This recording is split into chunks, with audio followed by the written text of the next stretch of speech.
3장 13절, 14절, 15절 세 절입니다. 3절인데 같이 읽겠습니다. 마가복음 3장 13절, 14절, 15절 같이 읽겠습니다. 같이 읽겠습니다. 또 산에 오르사 자기가 원하는 자들을 부르시니 나아온지라. 이에 12를 세우셨으니 이는 자기와 함께 있게 하시고 또 보내사 전도도 하며 귀신을 내쫓는 권능도 가지게 하려 하심이로라. 아멘.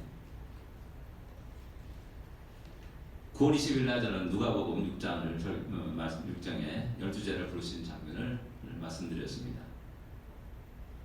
저는 그 장면을 사도 선발식이라 이렇게 말씀드렸습니다. 사도를 선발할 때 주님이 새로운 시대를 바라보면서 그 12명을 세웁니다. 그리고 또한 과연 사도의 자격은 무엇인가 하는 것들을 말씀드린 적이 있습니다.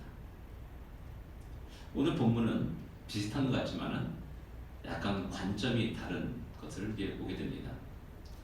누가복음이 사도 선발식이라 한다면 오늘은 사도를 세우는 분명한 세 가지 목적을 우리에게 전하고 있음을 보게 됩니다. 이 주님의 목적이 우리 삶 속에, 교회와 성도들 속에 분명히 새겨져야만이 세월의 흐름에 따라서 변질되지 않고 꼿꼿하게 주님이 우리를 부르실 그날까지 그 믿음의 길을 계속해서 걸을 수가 있는 것입니다. 혹 변했더라도 다시 본래의 목적을 회복할 수가 있는 겁니다. 주님의 목적은 2000년 전이나 1000년 전이나 100년 전이나 동일합니다. 또 앞으로 100년 후, 200년 후에 500년 후에도 동일한 목적을 가지고 교회와 성도들을 본심을 갖다가 다시 한번 기억해야 됩니다. 이런 주님의 목적은 어떻게 보면 항해를 하는 배의 등대와 같은 역할을 합니다. 또한 사막을 걷는 대상들에게는 별자리와 또한 북극성 같은 역할을 합니다. 이것들을 보면서 자신들이 가야 할 방향을 정할 수가 있고 아무리 폭풍과 불은 닥친다 할지라도 길을 잃지 않고 무사히 항구로 들어갈 수가 있는 겁니다. 오늘날 우리 교회와 성도들이 방황하고 타락하는 그 모든 것들은 이 목적을 상실했기 때문이라고 말할 수가 있습니다. 그렇다면 다시 그 목적을 다시 확인하고 바르게 하나님의 사명을 감당하게 될 우리가 되어야 되는 겁니다. 제일 먼저 우리가 생각할 수 있는 것은 우리 주님이 자기가 원하시는 자를 부르셨다는 것입니다. 13절에 자기가 원하는 자를 부르시 나온지라 이렇게 말씀합니다. 주님이 원하신 자를 부르셨습니다. 제자들이 원하는 자, 제자들이 원하고 열망하고 바라고 그런 열정 때문에 부르신 것이 아니라 주님이 그들을 부르셨다는 사실 앞에서 우리는 새롭게 이것을 바라봐야 됩니다. 만왕의 왕이신 주님이 부르셨습니다. 온 우주 만물을 창조하신 주님이 부르셨고 전능자가 부르셨습니다. 부름을 받은 자들 입장에서 보면 영광이고 또 영광입니다. 우리가 다시 살펴보지만 부름을 받은 이 12명의 사람들은 그 시대에 뛰어난 자들이 결코 아니었고 또한 많은 영향력을 끼치는 자들이 결코 아니었습니다. 보잘것없는 자들이었습니다. 갈리의 어부들이었습니다. 또 마태는 세리였습니다. 그 민족의 반역자로 배반자로 또 질타를 받는 사람이었습니다. 또 시므라는 사람은 열심당원이었다라고 말합니다. 열심당원이 무엇입니까? 무력으로 독립을 이루려고 하는 그런 자들입니다. 과격분자들이라 말할 수가 있고 어쩌면 그의 품속에는 너는 자나 그 누구를 암살하려고 하는 어떤 칼을 품고 살아가는 사람일 것입니다. 날마다 고기를 잡았고 날마다 새가 안에서 손을 들었던 자들이었습니다. 주님이 부르시지 않았다면 그들은 여전히 갈릴리에서, 여전히 세관에서, 여전히 가슴에 칼을 품고 살아가는 그런 삶이었을 겁니다. 근데 그들을 향하여서 주님은 찾아오셨고 그들을 부르셨습니다. 그리고 그들의 삶과 인생의 모든 것은 완전하게 달라졌습니다. 고기를 잡는 어부가 아니라 사람을 낚는 어부가 되었습니다. 사람을 죽이는 자가 아니라 사람을 살리는 자들이 되었습니다. 이런 입장에서 보면은 주님의 부르심은 제자들에게 너무나 큰 영광스러운 장면입니다. 완전히 그의 인생들의 송두리차 완전히 바꿔버리는 그런 혁명적인 그런 사건이라 할 수가 있습니다. 하나님은 거룩한 일을 위해서, 주님은 거룩한 일들을 위해서 그들을 선택했습니다. 또한 역으로 보면 그들은 하나님의 거룩한 일을 위해서 선택을 받은 자들이라는 의미입니다. 차원이 다르다는 겁니다. 세상에 육신을 위해서 열심히 그물을 던지고 그물을 걷었던 그 사람이 이제는 하나님의 거룩한 일에 동참한 자가 되었고, 영적인 일에 자기의 인생을 드리는 자가 되었고, 유한한 것이 아니라 영원한 것을 위한 일에 자신의 모든 재능과 시간과 열정을 드리는 자들이 되었다라는 사실입니다. 이 사건은 우리에게 너무나 큰 위로와 용기를 줍니다. 우리가 하는 모든 일 속에 거룩성을 발견할 수가 있어야 됩니다. 우리가 하는 일의 위대성을 느낄 수 있어야 됩니다. 우리는 종종 우리가 말합니다. 내가 하는 일 뭐 대단하다고 스스로 우리가 우리 스스로를 낮추게 여깁니다. 아닙니다. 주님은 당신의 목적을, 또한 거룩한 일을, 위대한 일을 위해서 우리를 부르셨고, 또한 우리는 그 일에 동참하는 자들이 되었다는 사실을 기억해야 됩니다. 우리가 숨쉬고 자고 일하고 하는 모든 일 속에 하나님의 거룩함이 있습니다. 하나님의 위대함이 있다는 사실을 기억해야 됩니다. 작고 보잘것없는 존재가 아닙니다. 그래서 의기소침할 필요가 없습니다. 웅크릴 필요가 없습니다. 소극적이고 열등감에 빠져들 때가 결코 아닙니다.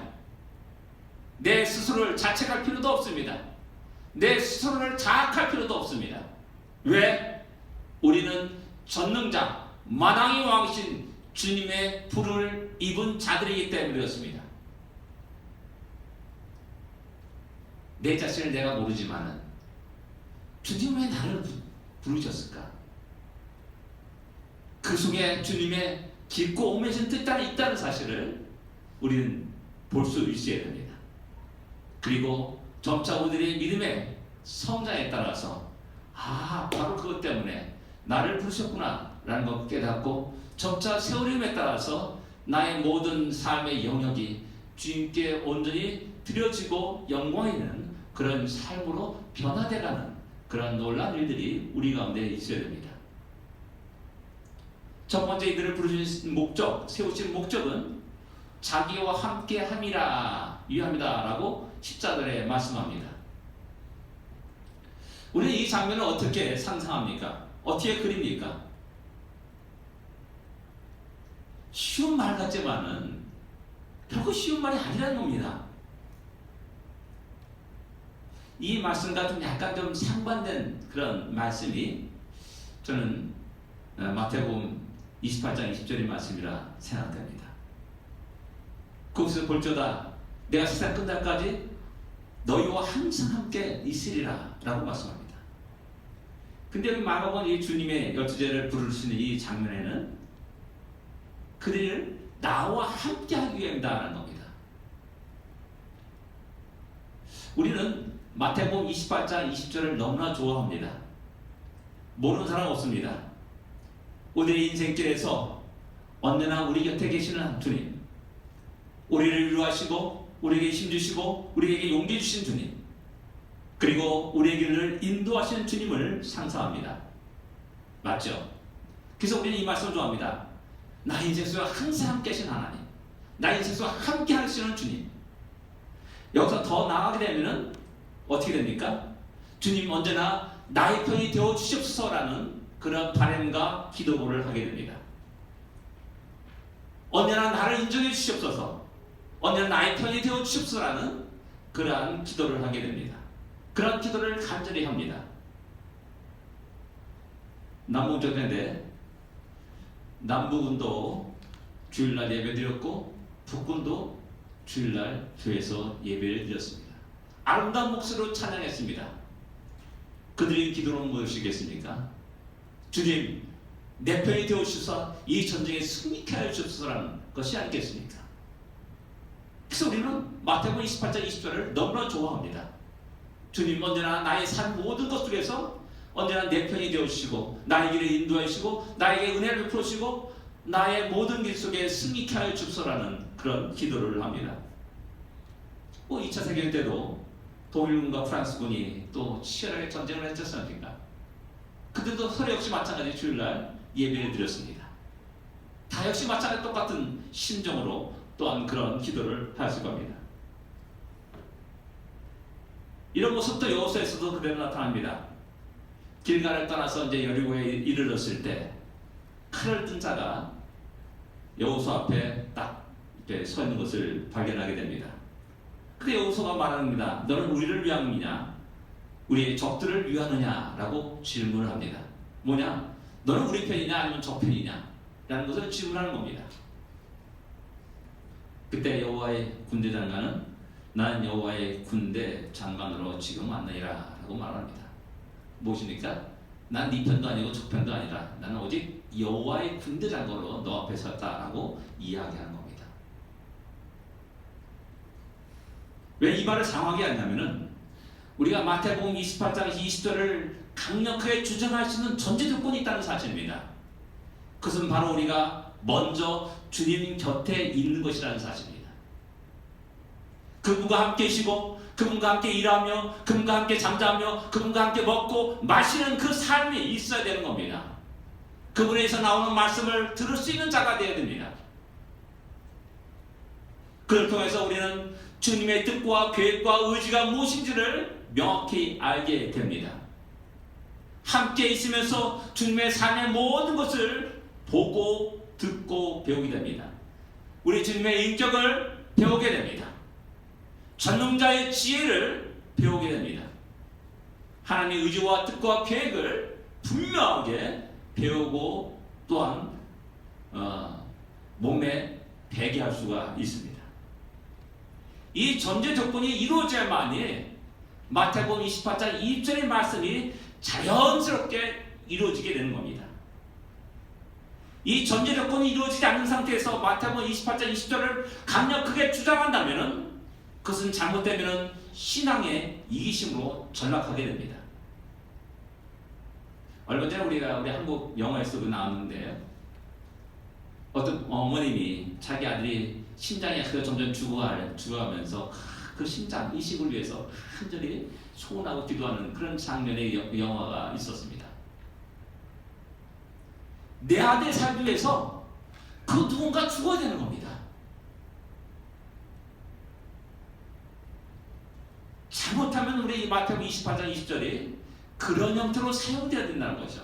신앙의 이기심, 그 이기심은 너무나 추한 모습으로 나타납니다. 하나님의 이름으로 하나님의 영광을 땅에 떨어뜨리는 그런 일들이 수없이 일어나게 되는 겁니다. 사탄은 교회의 우리들의 이런 연약함을 이용하여서 하나님의 거룩한 뜻을 망가뜨리고 하나님의 길을 해방하고 또한 넘어뜨리려고 합니다. 우리는 그런 사탄의 속임수에 결코 넘어가서는 안 됩니다. 이 말씀을 철저히 우리가 예수 중심으로 살아야 될 것을 말씀하는 겁니다. 이스라엘 민족이 광야에서 성망을 중심으로 진영을 정하고 살았습니다. 아침에 일어나면 그들은 나가서 하늘에 내린 만나를 모아서 먹었습니다. 또 조금 있다 보니까 성막에 이제 아침에 번제를 드리는 상번제, 아침과 저녁에 번제를 드리는 그 연기 모습을 보면서 그들은 살았습니다. 그들의 모든 삶은 철저히 성막 중심의 삶이었습니다. 그리고 그들이 훗날 가나안 땅에 들었을 때 이제 각자의 기업으로 다 흩어지게 됩니다. 그때 비로소 주님은 내가 너를 인도하고 너와 함께하며 너를 승리케 하겠다라고 약속하는 겁니다. 그리고 그 약속을 이루어서 그들에게 기업을 주시는 겁니다. 먼저 중심이 누구냐, 내가 어떤 중심을 살고 있느냐, 그것이 중요하다는 겁니다. 또 하나 예를 들겠습니다. 누가복음 5장에 보면은 예수님이 베드로의 배를 오려서서 사람들을 가르치는 장면이 나옵니다. 베드로에게 또 가르치고 온 후에 깊은 데로 가서 그물을 내려 고기를 잡으라 라고 명령합니다. 과연 어떤 사람이 그 명령에 온전히 순종할 수 있겠습니까? 분명한 것은 우리 주님은 세상적으로 볼 때는 비전문가입니다. 갈리에서 고기 잡아본 적이 없는 사람입니다. 근데 깊은 데 가서 그물 던져 고기를 잡으라, 이게 말이 되는 겁니까? 나는 태어나서 여기서 배를 타면서 수십 년을 갔다가 뭐 10년에 무슨 10년은 아니겠죠. 한 20년 넘게 고기를 잡았던 사람입니다. 날씨와 조건들, 모든 물의 흐름들, 방향들을 빠삭하게 알고 있는 사람입니다. 그 당신이 뭔데 나한테 그물을 던지라, 깊은 데 가서 그물 던지자 말하고 있냐는 겁니다. 과연 그 말씀을 순종할 수 있겠냐는 겁니다. 우리 스스로도 많이 그렇습니다. 우리가 어떤 일에 전공을 가지고 있고 또 경험이 있고 그런다면은 다른 사람의 말을 안 듣지 않습니까? 누가 주님 말씀을 왜 들을 수 있겠습니까? 내가 전공자고 당신이 비전문자인데 어떻게 당신 나를 이렇게 하라 저렇게 하라 말하냐라고 말하는 것입니다. 근데 베드로는 그 말에 순종합니다. 왜 그렇습니까? 그 당시에 가장 가까이 있었던 사람이, 주님과 가까이 있었던 사람이 베드로였습니다. 바로 곁에서 그분의 눈썹이 흔들리는 것도 목격했던 사람입니다. 입에서 침을 튀기면서 해안가에 있는 그 사람들에게 큰 소리를 외쳤던 주님 모습을 너무나 잘 알고 있는 사람입니다. 그분의 열정과 그분의 간절함과 그분의 입에서 나오는 모든 메시지를 생생하게 들을 수 있었던 사람입니다. 자연스럽게 그 권위에 무릎을 꿇게 되는 것이죠. 가까이 있는 사람만이, 가까이 함께 있는 사람만이 그 권위를 알 수가 있는 겁니다. 그래서 그 권위 앞에 순종하게 되는 겁니다. 우리가 밤새도록 고기를 잡으려고 했지만 헛도했습니다. 그러나 말씀에 의지해서 그물을 내리다 라고 이야기하고 있지 않습니까? 5대의 삶을 한번 돌아볼 필요가 있습니다. 우리는 무엇을 중심으로 살아가고 있느냐? 누구를 중심으로 살아가고 있느냐? 진정 우리는 주님을 중심으로 살아가고 있는 자들입니까? 아니면 주님을 우리의 삶에 이용하는 자들입니까? 도깨비 방망이로 생각하는 경향은 있지 않습니까? 나 인생의 성공을 위한 수단으로 생각하는 경향이 있지 않습니까? 신앙의 이기심이 우리의 마음을, 심령을 지배하고 있지는 않습니까? 다시 한번 우리들의 모습을 돌아보아야 됩니다. 이 문제가 해결돼야지만이 주님이 우리와 함께 하시고 우리를 인도하시고 위로하시고 능력을 베푸시고 승리케 하시고 하나님의 거룩한 뜻들이 우리를 통해서 이루어지는 것들을 경험하게 될 겁니다. 두 번째 목적은 또 보내사 전도도 하며 라고 말씀합니다. 이 12명의 제자를 세운 세 가지 목적은 우리가 여러 번 들어왔던 것이고 잘 알고 있는 말씀입니다. 근데 다시 한번 또 질문합니다. 이 말씀을 우리는 또 어떻게 그리고 어떻게 상상하고 어떻게 해석하고 있냐라는 겁니다. 여기서 나오는 전도라는 단어는 케루소라는 단어에서 나온 말입니다. 이 본래의 의미는 전령이 왕을 보내서 왕의 뜻을 백성들에게 전하는 것을 의미하는 단어입니다. 즉 보냄을 받지 않으면 전도를 할 수 없는 겁니다. 그래서 마가복음은 보내사 전도도 하게 하시며 이렇게 말하고 있는 겁니다. 여러분, 보내사 몇 이 말이 됐을까? 그냥 전도도 하며 이렇게 됐으면 되는데 성경은 보내사 전도도 하게 하며 이렇게 기록하고 있는 겁니다. 한 단어 단어에 그냥 우연한 일이 아닙니다. 우연하게 기록된 것이 아닙니다. 빼도 되는데 보내사 전도도 하며. 왜 그렇습니까? 전도를 하기 위해서는 본영을 받아야 되는 겁니다. 본영을 받지 않는 사람은 결코 전도를 할 수가 없는 겁니다. 전령이 본영을 받고 나가서 백성들에게 또 다른 사람들에게 그 본영을 보낸 자의 뜻을 이야기하고 말하는 겁니다. 선포하는 겁니다. 이 전령이 가장 중요한 일이 무엇입니까? 그것은 가감없이 전해야 되는 겁니다. 더하거나 빼서는 결코 안 됩니다. 내 생각과 내 가치관과 내 철학이 아니라 온전히 그대로 하나님의 뜻을, 왕의 뜻을, 보낸 자의 뜻을 전하는 것이 전령의 가장 중요한 일입니다. 그런데 여기서 이제 많이 혼선이 일어날 겁니다. 가감없이 해야 되는데 자꾸만 더하거나 뺍니다. 하와에게 이제 뱀이 찾아와가지고 야, 동산에 있는 것들을 이렇게 먹으면 어떻게 되느냐, 죽을까 하노라, 혹 죽을까 하노라 하면서 정령 죽으리라는 그 말을 살짝 하겠습니다. 먹지도 말고 마지도 말라 라면서 그것도 살짝 더했습니다. 우리 삶 속에 자꾸만 우리 이런 나의 생각과 나의 방법들이 자꾸만 개입하는 것들을 보게 됩니다. 이것을 위해서 12제자, 주님이 세우신 12제자들이 어떤 모습을 우리에게 보여주고 있습니까? 온전히 주님이 자기들을 이스라엘 백성들에게 보낸 그 목적을 그대로 이루는 모습을 보게 됩니다. 주님, 이분이 바로 우리 민족의 수천에 걸쳐 예언했던 바로 그 메시아이심을 분명하게 전합니다. 주님의 무지함에도 불구하고 십자가에 달려 속죄제와 속번제와 속건제와 화목제물이 됐던 사실을 갖다가 분명히 전합니다. 성경의 예언대로 3월 만에 무덤에서 일어나서 부활하셨음을 분명히 또한 전합니다. 바로 이 주님이 우리의 대상 되신다는 사실을 이야기합니다. 천하 인간의 다른 이름으로 구원을 받을 수 없다라고 분명히 선포합니다. 오직 한 길, 오직 유일한 길, 오직 하나의 구원 방법, 하나님의 구원 방법을 그대로 전합니다. 이 구원을 위해서 돌아올 것을, 회개할 것을 모든 사람들에게 촉구를 합니다.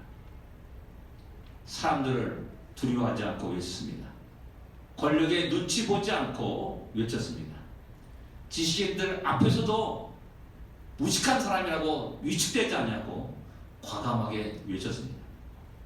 제사장들과 바리새인들과 서기관 앞에서도, 더 나아가 로마의 총독 앞에서도, 황제 앞에서도 꺼리낌 없이 그 복음을, 그 하나님의 구원을, 그 예수를 전하였습니다. 베드로와 요한은 공회 앞에서 이렇게 말하지 않습니까? 하나님 앞에서 너의 말을 듣는 것이 하나님의 말씀 듣는 것보다 옳은가 판단하라 라고 외칩니다. 바울은 아테네 당대의 최고의 지식인들 앞에서도 담대히 그 복음을 전했음을 성경은 우리에게 이야기합니다. 사도행전 20장을 보게 되면 사도 바울이 총독 베스도와 아그리파 왕과 그의 아내 바오니에게 또 많은 사람들 앞에서 자신의 간증하는 장면이 나옵니다. 그 간증을 듣고 베스도가 말합니다. 바울아, 내가 미쳤도다. 내 많은 학문이 너를 미치게 한다 라고 큰 소리로 외쳐서 말합니다. 베스도가 말하는 겁니다. 이에 대해서 사도 바울이 말합니다.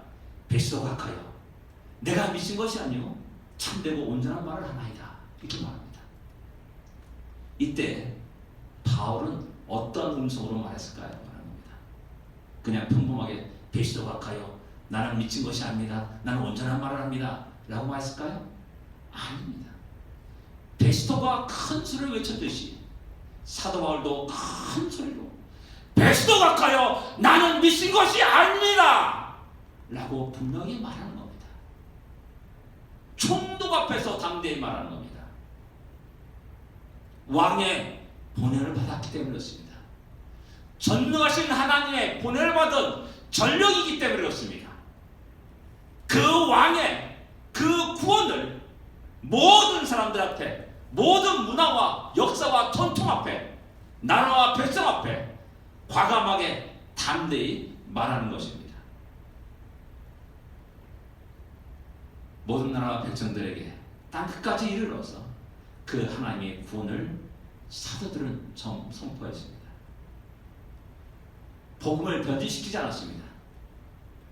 열정을 가지고 담대히 그 사명을 감당했습니다.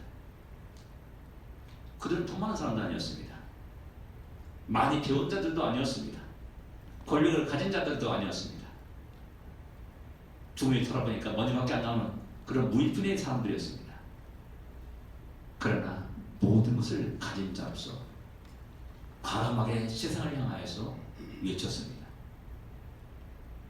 오늘날 교회와 성도는 우리 주님의 이 목적을 다시 회복해야 됩니다. 교회가 이 땅에 존재하는 목적이 무엇입니까? 많은 사람들은 봉사해야 된다고 말합니다. 많은 사람들은 가난한 자를 구제해야 된다고 말합니다. 많은 사람은 의료봉사를 해야 된다고 말합니다. 아닙니다.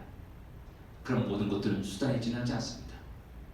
가장 중요한 것은 한 영혼의 구원을 위해서 의사가 필요하고, 한 영혼의 구원을 위해서 돈이 필요하고, 한 영혼의 구원을 위해서 음식이 필요한 겁니다. 우리 이것을 거꾸로 얘기합니다. 거꾸로 생각합니다. 언제부터 교회는 너무나 많은 것을 가졌습니다. 그래서 자기가 가진 것들을 보호하려고 애를 씁니다. 문을 꽉꽉 잠그기 시작합니다.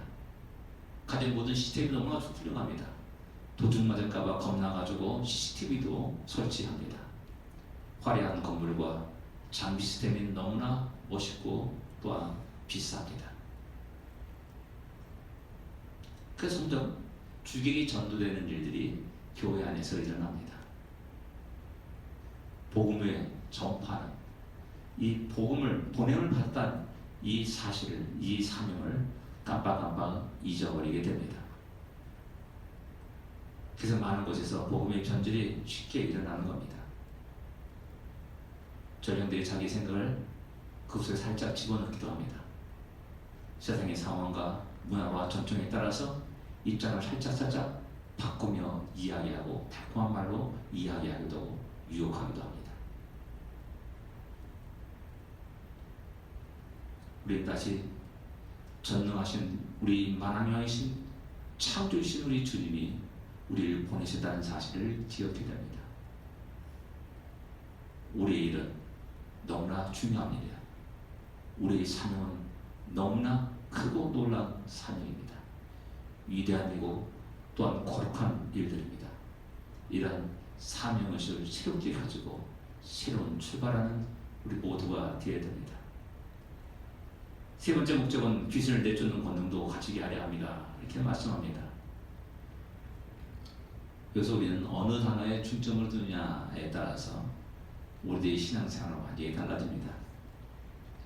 귀신이라는 단어에 관심을 두게 되면 영적인 일에 귀신 쫓아내고 막 귀신이 발광을 막 물리치고 하는 그런 생각을 하게 되고, 또 그러다 보니까 어느 목사님은 귀신 쫓아내는 전문가다라는 이런 얘기도 나오게 되는 겁니다. 우리 너무나 이 말씀을 신비롭게 생각하는 경향이 있습니다. 그래서 이 주님이 이 목적을 오해하고 변질시킬 때가 많이 있습니다. 그래서 십자가를 엄청난 능력으로 생각하여서 영화를 보면은 귀신 쫓아내는 경우니까 십자가 쫙 되면서 블라블라 뭐 십자가 좀 막 도망가고 그러지 않습니까? 예. 십자가를 어떤 수단으로 생각하는 그런 경향들이 나타나는 겁니다. 그래서 여기저기다 십자가를 붙이고 달고 다닙니다. 대부분 부적같이 생각합니다. 우리 한국말로 말하면 부적같이 생각하는 그런 사람도 있고요. 또 액세서리가 아니라 또 뭡니까? 또 잊어버리는 단어를. 예, 그렇게 이 십자가가 오용되고 남용되는 경향이 많이 있습니다. 그래서 어떻게 보면 이제 지금 바오로 요한이라는 요 앞에 요한 바오로 5표강인가요? 그분이 이 세상 남만의 십자를 보면서 함부로 그렇게 생각하지 말 것을 이야기한 적도 있습니다. 교황이 그랬습니다. 시기할 때 어떤 후배를 만난 적이 있는데요. 얘기하다 보니까 어떻게 신학을 공부하게 됐습니까? 질문 던지니까 그분은 다 독특한 경험을 했더라고요. 정신병동에도 이렇게 있었다고 그러더라고요. 그래서 정신병자들의 그런 상황들을 너무 생생히 봤다. 어떤 상황이냐 했더니 유산 상속 때문에 멀쩡한 사람 정신병에 집어넣어가지고 유산 상속 이런 일이 많다는 거예요. 그 사람 죽이고 나서 또 자기가 살기 위해서 정신병자에 온 사람도 있고요. 그런 얘기를 쭉 하면서 당신은 어떻게 정신병자에 거기 들어갔냐고 했더니 다른 말이 아니라 봄철에 태 앞에서 참 너무나 그 햇빛이 좋아가지고 다 앉아서 이렇게 쬐고 있는데 또 지나가는 사람이 자기를 보더니 이 사람 귀신 들였다라고 말하더래요. 그래서 아내가 깜짝 놀라가지고 어떻게 됐냐? 기도해야 된다. 기도해달라고 초청했다는 겁니다. 그리고 자기가 앉혀놓고 막 머리다 짓누르면서 귀신하다 하면서 막 세게 기도했다는 거죠. 그게 버티는 거죠. 막 버티니까 봐라 귀신 들린 사람이 이렇게 힘이 세다. 그게 더 누르다는 거야. 그게 너무나 화가 딱 나서 그 다음에 벌떡 일어나면서 그래 나 귀신이다 라고 소리치더래. 자 봐라 그들이 고백한다. 귀신 고백한다. 이런 식으로 자기가 정신병동을 했다는 거예요. 무슨 얘기지만 무슨 우스꽝스러운 얘기지만 실제 그 본인이 저한테 얘기를 하더라고요. 우리가 이 말씀을 오해한 변질시킨 것이라고 말할 수가 있습니다. 너무나 신비스러운 영역으로 생각합니다. 그래서 어떤 사람들은 두려운 마음으로 귀신을 이해하고 대할 때가 있고 또한 그런 능력을 가진 자기 자신이 뿌듯한 대단한 양 그렇게 생각하는 점도 있음을 볼 수가 있습니다. 그래서 정식으로 캐톨릭에서는 테마 사제가 있음을 알 수가 있습니다. 지나친 공포감을 조장해도 하고 또 그런 속에서 하나님이 우리에게 주신 능력, 권능을 까맣게 잊어버릴 때가 있다는 겁니다. 여기서 권능이라는 말은 어떻게 보면 권이라는 말로 이렇게 이해하는 것이 더 쉬운 말이라 할 수가 있습니다. 실제로 파워가 아니라 authority입니다. 우리 권위 생각하면 군대를 치면 금방 떠오를 수가 있습니다. 소대장 있고 중대장 있고 대대장 있고 연대장 있고 사단장 있고 군단장 있고 그 참모총장 있고 합참부장 있고 국방장관 있고 대통령이 있습니다. 다 모두가 각각 그 위치에 권위가 있다는 사실입니다. 소대장은 한 30명 정도를 지휘하고 또 명령을 합니다. 중대장은 한 100여 명에게 명령을 하면 그걸 그대로 100여 명의 군사들이 그 명령에 따라 움직여만 합니다. 일사불란하게 운전을 합니다. 바로 이것이 권위입니다. 이것을 잘 알고 있던 사람이 로마의 백부장이야. 성경에 나오는 마태복음 8장에 나오는 로마의 백부장이었습니다.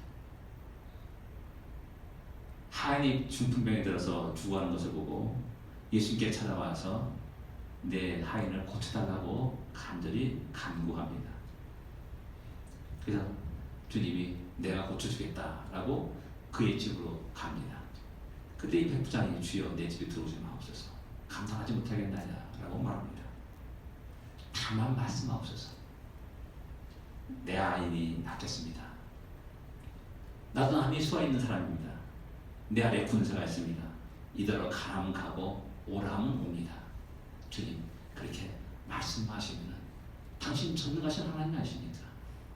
그 중병자 병도 깨끗하게 당신이 그 권위 앞에 물러난다는 겁니다. 주님이 이 백부장의 말을 듣고 이스라엘 중에 아무에게도 이만한 믿음을 보지 못했다라고 그의 믿음을 칭찬합니다. 백부장의 믿음이 뭡니까? 백부장은 그 권위에 대해서 바르게 이해하고 있는 사람이었다는 겁니다. 권위 때문에 그 사람의 말에 명령에 수십 명, 수백 명, 수천 명, 수만 명 한 민족이 움직이는 겁니다. 우리 모두에게는 주님이 주신 이런 어떤 권위가 있다는 사실을 기억해야 됩니다.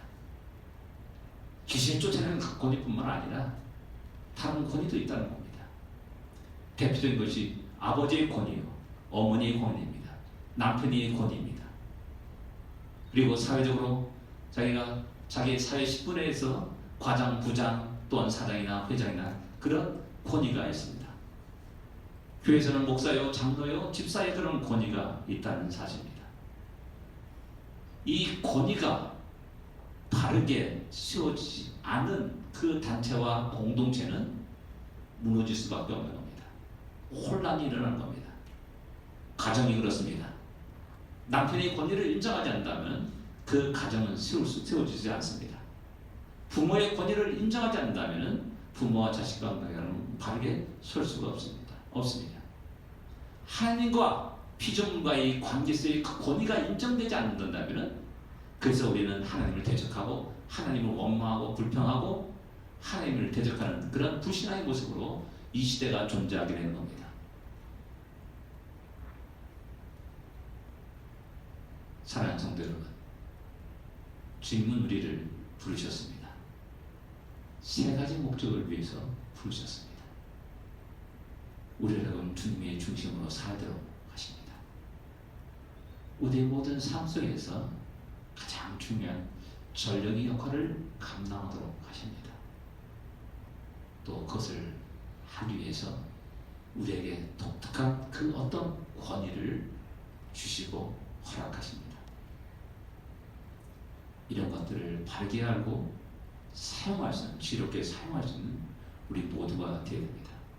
그리고 우리의 모든 삶이, 우리의 인생이 오직 하나님께 영광이 되는 그런 놀라운 일들이, 그런 복들이 있기를 기도합니다. 기도하겠습니다.